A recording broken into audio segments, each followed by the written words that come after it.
vocês? Como é que vocês estão hoje? Espero que bem. Aqui é Daniele Mello, bem-vindos ao canal Desenvolver-se.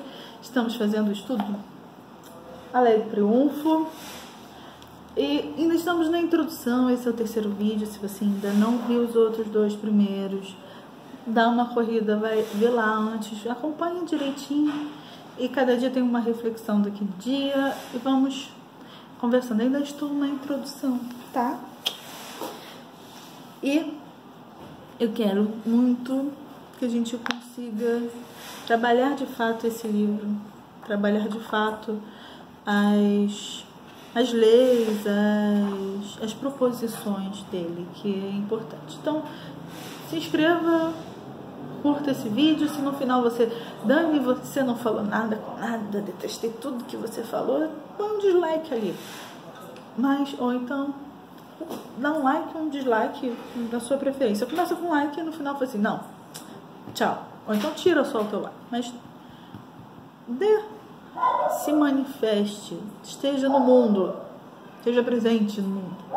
Vou continuar a leitura do livro e comentários. A gente vem comigo.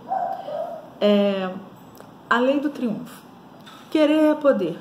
Se ele pode, eu também posso. Essa é uma frase de Napoleão Hill, tá? Sem dúvida, na história da literatura para desenvolvimento pessoal, Napoleão Hill foi um marco. Fez história como escritor e pesquisador sobre o comportamento humano no trabalho. Nascido em 1883, no estado da Virgínia, nos Estados Unidos, Hill teve origem muito pobre. Vivia com a família em uma casa de apenas 2 cômodos. Aos 10 anos de idade, perdeu a mãe. Órfão, logo em seguida, teve de começar a trabalhar. Seu pai casou-se novamente e sua madrasta, ao dar de presente a ele uma máquina de escrever, deu-lhe a oportunidade de mudar de vida. Aos 13 anos, fazia bico para pequenos jornais em sua cidade. Sua vida começaria a mudar em 1908, quando recebeu a incumbência de entrevistar Andrew Carnegie. Segundo alguns historiadores, o homem mais rico do início do século XX, o milionário do aço americano. O encontro marcou o princípio de uma relação que anos depois geraria valiosos frutos. Na conversa saiu o grande questionamento, que desde há muito inquieta e incomoda muitos pensadores. Por que algumas pessoas fazem sucesso e outras não? Você já se perguntou isso? Por que algumas pessoas fazem sucesso e outras não? Provavelmente, se você acompanha essa linha de autoconhecimento, se você acompanha os coachings, você sabe sobre sistemas de crença. Se você não sabe isso e você nunca ouviu falar disso, você sabe que existe a frequência, existe o que eu atraio, ou simplesmente essa dúvida ainda está pairando aí. Por que algumas pessoas fazem sucesso e outras não? E, sinceramente, tem respostas, mas são respostas circunstanciais. A gente modela, né? PNL, a modelagem, mas é uma experimentação. Pode ser uma ciência replicável, em alguns casos tem, algumas coisas são replicáveis, mas quando você vai ver a fundo, houve algumas pequenas diferenças, então não é tão replicável assim, mas é um caminho para descobrir o que não está fazendo com que eu construa os trilhos. Lembra dos trilhos lá do primeiro? E é que quando ele começa a investigar, eu vou continuar. O Sir Andrew, encantado com a personalidade agradável do jovem Hill e como era uma sexta-feira à tarde, convidou-o para passar o fim de semana em sua casa, para poderem aprofundar o assunto, que Hill aceitou prontamente. Eu quero parar aqui, porque imagina, você está vendo isso, você pode falar assim, isso é coisa de filme, de livro. Como é que um bilionário vai convidar um entrevistador no início da sua vida para passar? E aí vem também a personalidade de Hill. Eu não sei qual era a personalidade de Napoleão Hill, mas ele deveria de ter algum olhar alguma força vital, uma força de presença, de estar ali, né, de entrevistá-lo. Se designaram ele para entrevistar, e naquela época Carnegie já era muito conhecido. Se você não conhece a história, busca a história, é interessante. É interessante também, você vai ver várias coisas erradas que foram feitas, coisas pelo seu próprio tempo, pela moral da época, e coisas pela própria personalidade, mas também não vamos desbancar tudo, tá? A gente evolui, retém o que é bom, e o restante você, não, isso não serve. Mas, olha, tá? Não descarte algo só porque há uma resistência. E aqui, essa frase, né? O Sr. Andrew, encantado com a personalidade agradável do jovem Hill, como era uma sexta-feira à tarde, convidou-o para passar o final de semana em sua casa, para poderem aprofundar o assunto, o que Hill aceitou prontamente. Vamos supor que tenha havido o convite e Hill não tivesse aceitado. Você está presente para as oportunidades da sua vida? Ou você podia dizer assim, esse cara vai me explorar, quer que eu escreva algo melhor sobre ele, não sei o quê. Isso aqui foi uma oportunidade para ele, aproveitar as oportunidades da vida. Você está aberto a aproveitar as oportunidades da vida, a seguir o fluxo e entender coisas que às vezes acontecem com você que você nem imaginava. Eu tenho histórias que acontecem, coisas que aconteceram comigo que eu nem imaginava, né? Pessoas que eu conheci, conversas que eu tive, e que se eu tivesse planejado fazer aquilo, que aquilo acontecesse. Então, abra-se, né? Eu vou lendo e dando esses pitacos da vida de vocês, que eu estou relembrando da minha também. Então, vou voltar. Aquele fim de semana foi um divisor de águas na vida do jovem jornalista do interior. O primeiro degrau de uma longa jornada até cravar o seu nome na história. Na conversa, o Sr. Andrew revelou ao jovem repórter a sua crença de que seria possível, por meio de extenso trabalho e pesquisa, identificar em homens de triunfo características que poderiam ser desenvolvidas pelo homem comum. Eu vou voltar. Na conversa, o Sr. Andrew revelou ao jovem repórter a sua crença. Preste atenção nessa palavra, na sua crença. Ele tinha uma crença. É a crença de que existia um padrão de característica das pessoas que tinham sucesso e mantinha esse sucesso. Então, identificar em homens de triunfo características que poderiam ser desenvolvidas pelo homem comum. Ou seja, descobriu uma espécie de fórmula para o triunfo. Uma seleção de virtudes, características e qualidades que, se reunidas, garantiriam o êxito a tal indivíduo. Quem reproduzir esse modelo de triunfo estará entre os bem-sucedidos de sua geração. O milionário propôs então a Hill que iniciasse um grandioso projeto de entrevistar pessoas que triunfaram e se mantiveram no triunfo. Disse que estava certo de que o trabalho não poderia ser cumprido em menos de 2 décadas. Afinal, fazer sucesso um ano é relativamente fácil. Permanecer no topo é que é o grande desafio. Mas também estava convicto de que valeria a pena, porque o resultado beneficiaria milhões de pessoas no mundo inteiro, pois acreditava que o sucesso deixa rastros. Tá vendo? Algumas frases que você escuta por aí, você não sabe de onde vem? Vem de lá de 1920, antes de 1920. Assim, iniciou a empreitada, sem receber qualquer remuneração fixa, a não ser o reembolso de algumas despesas iniciais.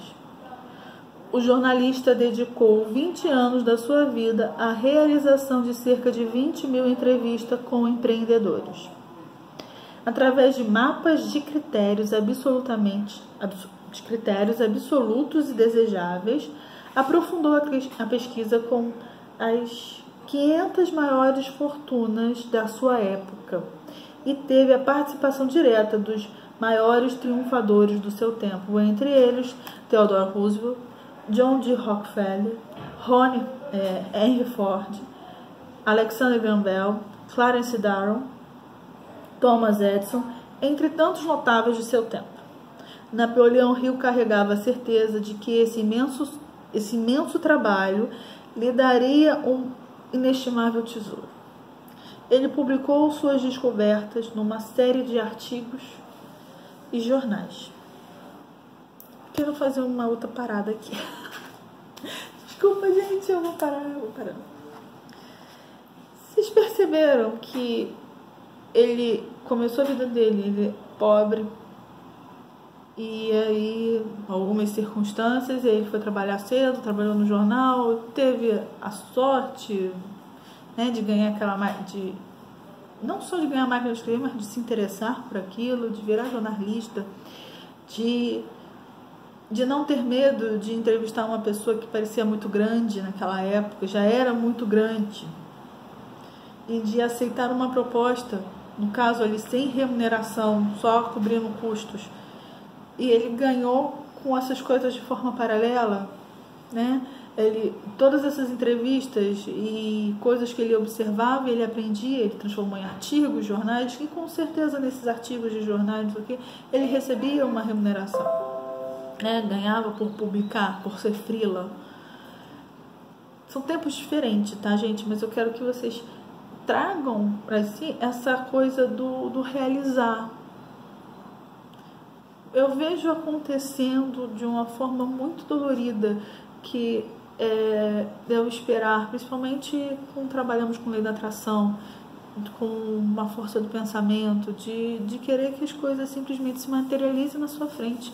Isso é possível? Eu acredito que isso é possível, mas eu já vi isso acontecendo? Infelizmente não. É uma crença sem algo real. Eu posso dizer até que é uma fé? Posso. Mas eu acredito que é possível, mas que eu, neste momento, não sou possível, ou nesta encarnação, ou nesta vida, mas que a nossa habilidade como ser humano está em encarar o desconhecido com coragem e entrar em ação. Mas a gente, quando encara essa coragem é encontrada dentro do nosso cerne, porque uma coragem sem o fundamento do teu ser é apenas um impulso. E esse pulso para de pulsar se ele não tem uma frequência para continuar pulsando.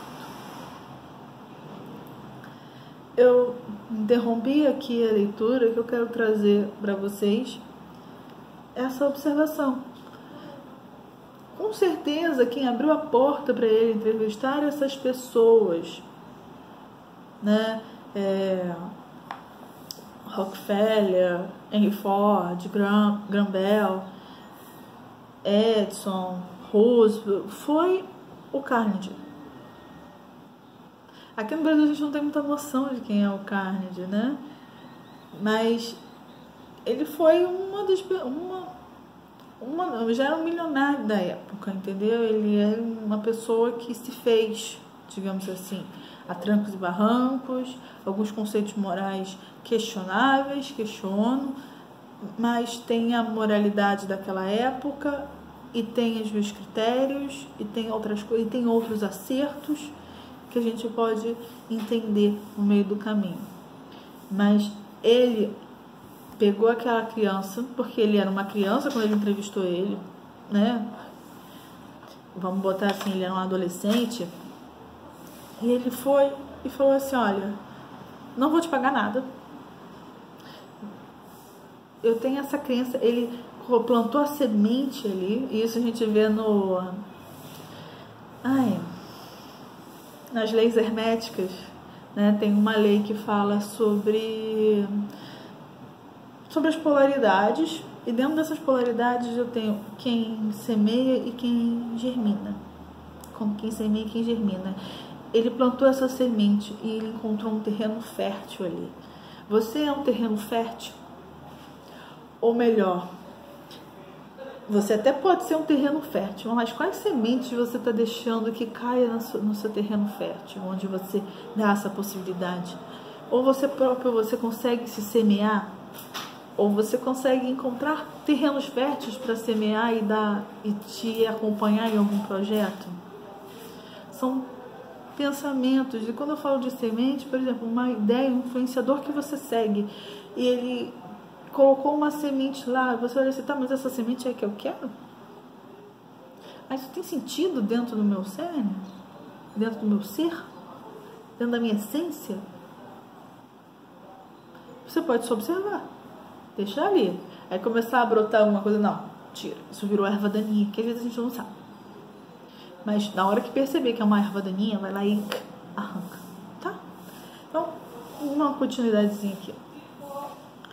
Após 20 anos, ele publicou o resultado dessa pesquisa em um livro chamado A Lei do Triunfo. A sua edição final, em 1928, tornou-se um cultuado e clássico best-seller de todos os tempos. Na obra, ele apresenta as 17 leis que abrangem as virtudes, as competências essenciais para a conquista do triunfo. É um conjunto de fatores determinantes, princípios aplicados, que estão ligados ao conhecimento, às habilidades e às atitudes das pessoas de êxito no mundo.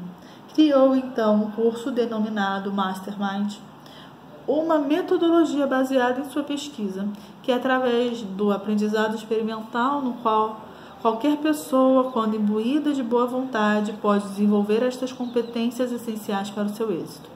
Hill, em sua pesquisa, percebeu que, na vida das pessoas empreendedoras, muitos princípios de atuação pareciam com maior frequência, como, por exemplo, nunca comprar fiado.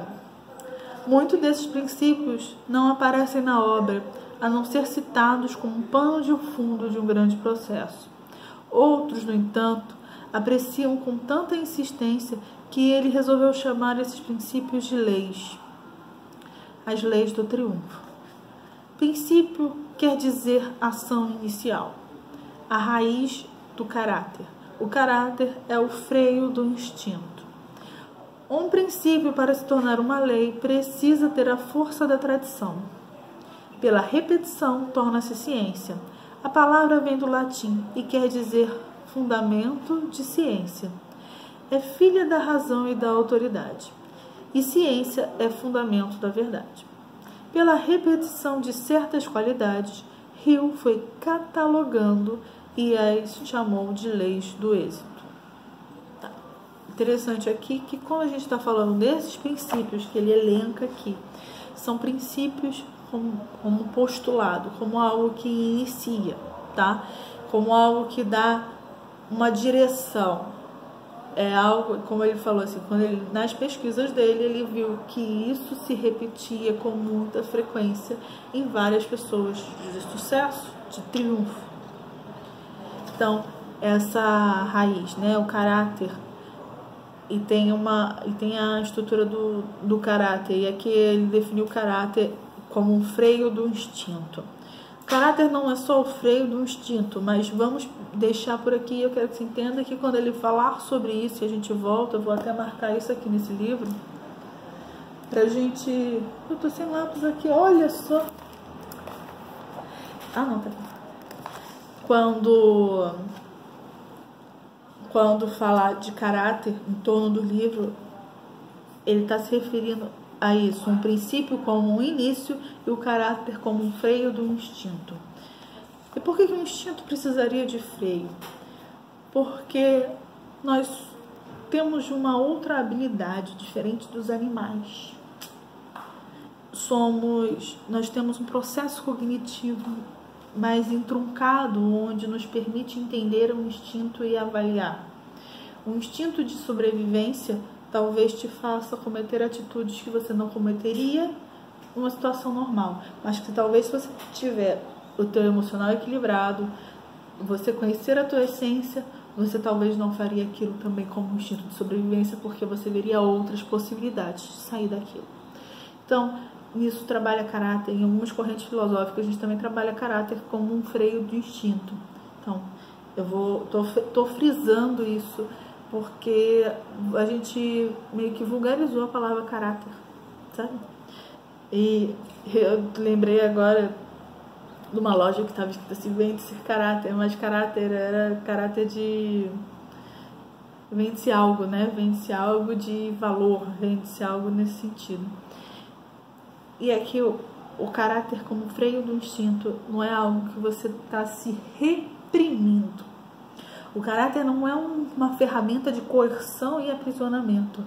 O caráter é algo que você maturou dentro de você, dentro dos teus princípios e valores, algo que condiz com a tua alma, tá? Então, hoje a gente vai mais um pouquinho além, tá? Eu quero ver se eu consigo terminar essa parte. Vou ler esse. O princípio quer dizer a ação inicial, a raiz do caráter. Caráter é o freio do instinto. Um princípio, para se tornar uma lei, precisa de força de tradição. Pela repetição se torna ciência.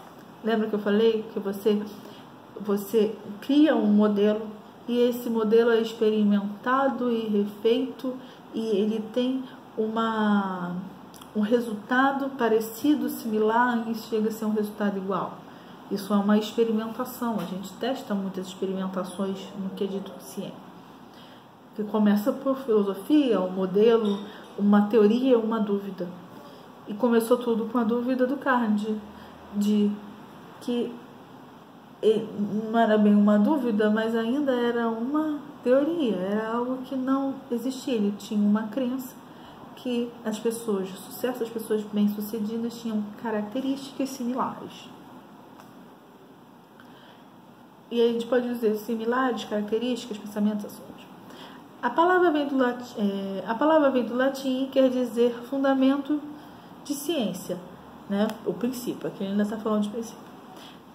É filha da razão e da autoridade, e ciência é o fundamento da verdade. Pela repetição de certas qualidades, Hill foi catalogando e as chamou de leis do êxito. A Lei do Triunfo é uma obra que trata do ser humano integral e integrado. A busca pelo ser integral e integrado a todos os papéis na vida. Presta atenção. A todos os papéis na vida. Não estou falando só de vida de êxito, como só de vida financeira.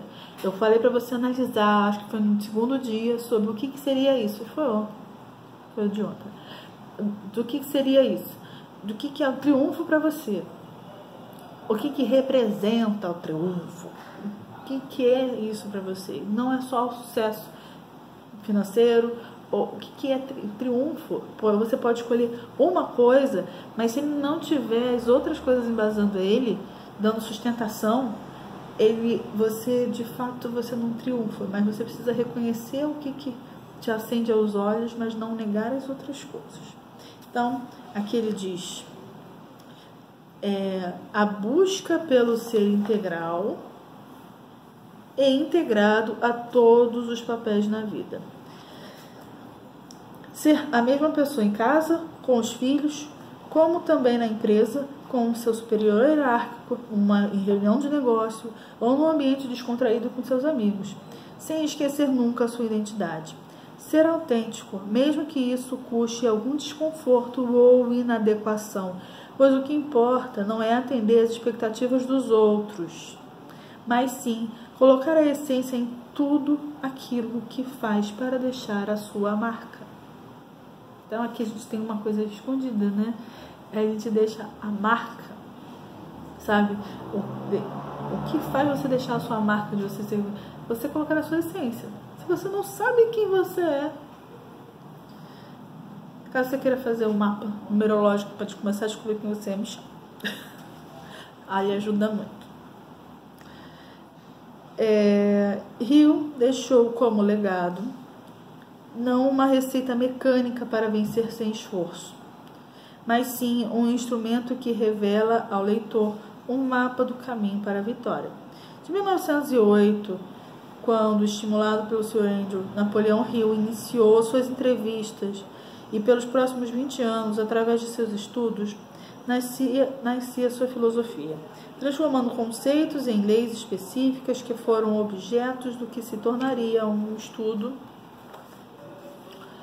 psicológico mais célebre da história sobre o comportamento empresarial. Muitas de suas ideias continuam sendo a base do sucesso até os dias de hoje. Em um dia chuvoso de inverno, em 1920, Napoleão Hill observou que os fios de água descendo pela vidraça pareciam os degraus de uma escada. Em seu íntimo, essa imagem transformou-se não bem em uma escada qualquer, mas uma escada que poderia levá-lo ao êxito. Lembrou-se então da escada de Jacó, passagem bíblica, e no livro de Gênesis, de alto teor filosófico, que fala de uma escada ligando a terra ao céu. No momento de inspiração, Hill resolveu criar uma série de lições baseadas em cada um desses princípios, representando um degrau em sua escada, dominando esses princípios. O estudante poderia galgar a mágica escada do triunfo. Bom, não vou encerrar. Deixa eu falar um pouquinho sobre a escada de Jacó. Eu não sei se você já viu uma imagem que são os anjos subindo e os anjos descendo. Você conhece a história da escada de Jacó? Jacó dormiu numa pedra. E nesta pedra ele teve um sonho ou uma projeção espiritual ou o que for. Isso está descrito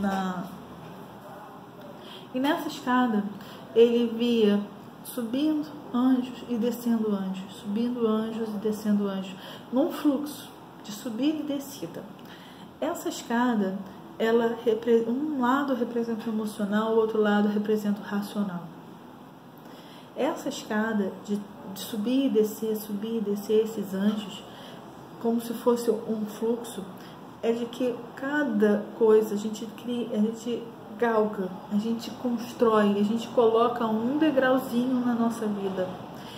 E essa imagem, como se fosse uma imagem do mundo espiritual, onde as coisas estão sendo construídas para nós, aqui na Terra, para os seres humanos, é uma visão onde essa formação de que eu subo e desço essa escada, eu tenho um equilíbrio entre eu consigo encontrar a minha essência, a minha alma e conversar com essa entidade superior. Quando eu encontro, né, essa entidade superior, Deus, eu estou botando entidade para não ferir ninguém, então vou botar Deus lá. Não. Vou encontrar com Deus. Você quando está num equilíbrio entre a tua razão e tua emoção, e você não se identifica com nenhum dos dois, nem com o teu racional, aquela que construiu essa ciência que eu estou falando, e nem com o teu emocional, que você não entende muitas vezes. E às vezes finge que entende. Mas esse equilíbrio onde eu não me identifico nem com a minha emoção, nem com o sentimento que a emoção provocou, que pode estar doendo, e nem com a razão, onde eu me seguro com uma pedra de salvação que vai dar todas as respostas. Mas eu sou algo além desses dois pilares. É como se o céu sobre a minha cabeça tivesse sustentado por esses dois pilares. Tá bom. É como se o céu sobre a minha cabeça tivesse sustentado por esses dois pilares. Então a visão dele era de anjos subindo e descendo, como se fossem informações de energia. E essa pedra, né, que ele fala aqui da escada de Jacó, mas essa escada de Jacó tem a história que ele deitou numa pedra. E essa pedra, ela teria uma conexão, ela teria uma vibração, uma energia. Então aqui nós temos vamos dizer assim, uma coisa para ilustrar de forma romantizada, que tem muito mais do que só isso. Aqui a gente vê quais são as bases dele, tá?